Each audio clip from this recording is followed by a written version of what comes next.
What's going on, YouTube? Wanted to make a quick video for you here today talking about quantity and rarity, all right? And how important are they? Are they the most important stats, etc., etc.?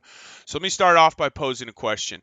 Why is it, do you think, that your favorite content creators, streamers, Grimro, Empyrean, all that, whether it's solo or group play, why is it that when they're farming currency, they map? Right? Why don't they typically run some of these other mechanics to farm up lots and lots of money?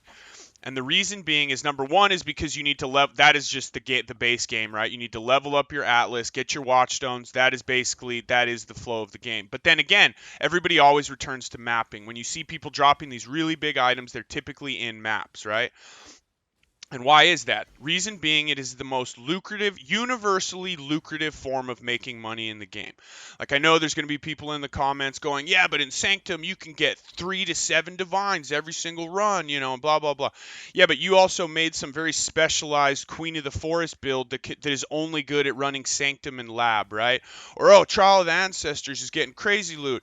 Yeah, but okay, but now if you wanted to make it really far into Trial of the Ancestors, you had to make a very specific build that has max block and max evasion and has no health and does no damage, and you just go and run and hit the totems, right? Like, yeah, those forms of making money are lucrative, right? But mapping is the most universally lucrative form of making money regardless, right? Most people, that have jobs and families, they get to make one, maybe two builds a league. So typically they chose a solid league starter that is going to be able to do all content pretty well, but not anything exceptional, and it won't be bad at very many things, right? Like, that's the goal for your league starter. Many of the people that play the game, that is what they play for the season, right? So they're not going to be able to go farm Sanctum and do all these things that require a very specific build, right? So why is it now that mapping is so lucrative? And I took a break from my real job to start making videos and all that kind of stuff. This is something that I wanted to do. I love making videos and I love Path of Exile, so this is something that I wanted to do, right? But what I see in the comments all the time on my videos is, you're way too lucky. I have this quantity and I have this rarity, and I don't drop anything and blah blah blah. And it's like, okay, but if you the stat that you aren't talking about that is arguably more important than those things, arguably, right, is pack size, right? Look, like, if you look in the background, I'm just trying to kill as many monsters as I've tried to put as many monsters on the map as I possibly can, right? Like, again, why is it that someone like Grimro, who doesn't typically run a magic find, right? He just makes a very powerful lightning arrow or tornado shot or corrupting fever or whatever build, and then he farms really juice maps. Why does he still drop a lot of loot, even though he doesn't have fucking a million, oh, excuse my language, but he doesn't have a million quantity and a million rarity and all this kind of stuff? Why? Because he packs his maps with monsters. He packs them with monsters.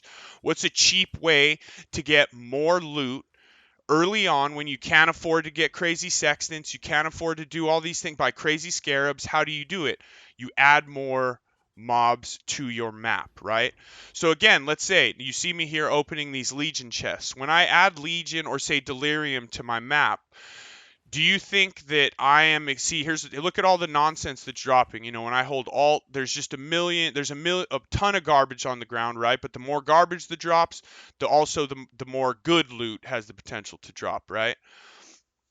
So, but again, sorry, I segue there for a second. What do you think that at the end of Legion and at the end of Delirium, I am there for those rewards? And the answer to that is no, yes and no, right? They are a bonus, right? These chests that I'm opening right here are a bonus. So here's another question. Do you think that I drop more divine orbs from those currency chests in Legion than I do from just dropping them from monsters in the map?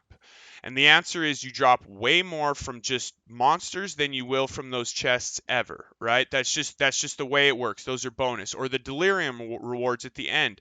Sometimes people will ask, why aren't you using the add additional delirium reward? And I'm like, because honestly, I don't really care about the delirium rewards. I care about all of the monsters that delirium's adding, and then the inherent quantity that those monsters are adding, right? And then beyond that, it's just a bonus if a divine drops or whatever. That's great, right? But how many divines really drop from the end of Delirium or from these like half the time nothing even comes out of them, right? If you have a powerful loot filter, we've opened 1 million currency chests and we got 3 Val orbs, right? So they are good and they are helpful, but the chests and the Delirium wards are just bonuses for all the monsters that we're trying to kill, right? So I don't want to go on too long, and I guess this is a bit of a rant just because there was some confusion on my end where I feel like if you go back 4 or 5 years and you're involved in a conversation about Magic Find, pack size was a big part of that conversation, right? But nowadays it's quantity, rarity, and that's it. And pack size doesn't ever seem to be in the conversation, right? What's an easy way to add pack size early on when you don't have a lot of money? Just slap a sextant on one of your watchstones and boom, now you have 6 more packs of monsters that do fire, right? You can add another one for cold. Now you have 12 more packs, et cetera, right? Up to whatever, 24 more packs of monsters in a map without having to add any quantity or rarity to your build, right? So I think look, Magic Find is great. This is a Magic Find. I love it. This is a subpar Magic Find. We did drop a mirror the other day, so today on stream we're going to be crafting bows and all sorts of shit. So come check it out. I stream right here on YouTube if you want to come hang out and see the crafts and all that kind of stuff. But again, I guess this is a bit of a rant because I guess I'm surprised that how little emphasis people put on pack size and how much emphasis they put on quantity and rarity when you see a lot of people out there who are making a lot of money who do not have Magic Find builds and they're mapping, right? So I think I'm going to cut it off there. I can go on and on about this. As you can see, I'm very worked up. But I'm also curious, like why that seems to be the forgotten stat. Why doesn't anybody ever talk about that? Because again, you can have a ton of quantity and rarity all over your gear, but if you're running weak maps with weak monsters, it's not going to really make all that much of a difference, especially nowadays with the altars, right? So we're going to wrap it up there. I know I already said that, but let me know what you guys think and leave me a like and a comment. And honestly, let me know. I'm honestly curious to know what you guys think and why some of you feel the way you do and things like that, because in my head I always focus pack size first and then I start adding on quantity and rarity and things like that. Pack size, add quantity, and then maybe we start adding rarity. I have very little concern for rarity. I add that in at the end, right? You start with the pack size, you add quantity, add rarity at the end if you can. If you can't, it's honestly not that big of a deal in my opinion. I've been playing the game for 7 years. I've dropped 2 mirrors and I've never dropped a headhunter or a mageblood on the ground. I've gambled them from Gwenin and things like that, but I have never ever dropped a mageblood or a headhunter on the ground, right? Yet I've dropped 2 mirrors, right? So I don't know. And I've had high rarity builds. So again, we'll leave it at that, and come check out the stream, all that good stuff. And I appreciate all you guys watching and commenting. I really do, whether your comments are positive or negative. I like hearing from you guys, and I'm really learning a lot about the game from you guys. So I do appreciate that, and I hope you guys come check out the stream, and we'll see you on the next one. So peace out.